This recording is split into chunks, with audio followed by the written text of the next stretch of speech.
Welcome back. Keep sending your questions and comments to the story at kgw.com. We see them coming in.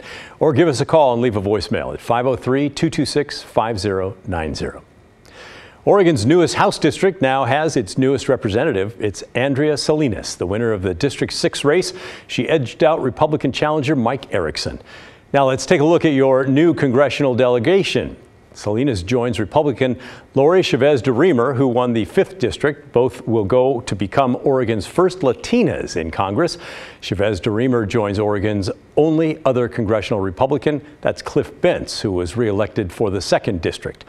Democrat Val Hoyle will represent the 4th district, replacing longtime Congressman Peter DeFazio, who's retiring. And Democrats Earl Blumenauer and Suzanne Bonamici both won re-election.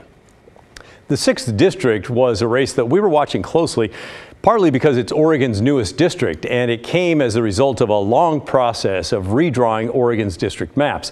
We'll get into all that in a minute. But it meant that there was a whole new voter configuration and no incumbent for voters to react to. It was a competitive race with at least 16 people who ran in the primary, along with Salinas and Erickson. There was an activist funded by a crypto billionaire, a former Multnomah County commissioner, and a state lawmaker, among others. So, how did we get here?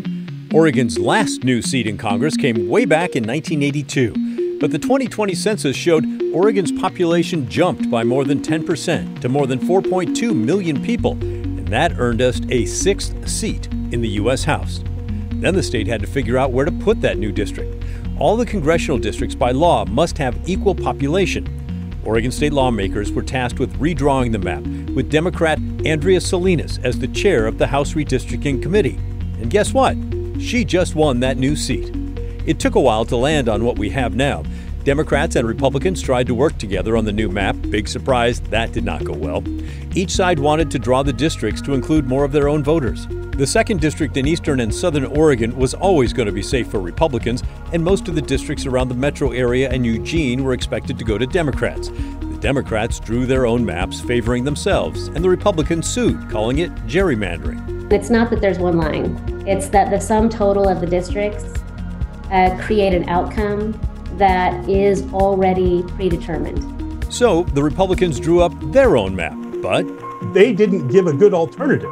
Republicans tried to make the new district a 50-50 split between them and the Democrats, but that didn't work. In the end, the Oregon Supreme Court dismissed the challenges, and the state legislature approved the new boundaries drawn by the Democrats. So with no incumbent in the new 6th district, the race for the seat was wide open. As the general election shook out, the 6th went to a Democrat, the state lawmaker who chaired the House Redistricting Committee. But the 5th district flipped red, and Republican Lori Chavez DeRemer took the seat held by Democrat Kurt Schrader, giving Oregon 4 Democrats and 2 Republicans going to Congress. And that's how we got here.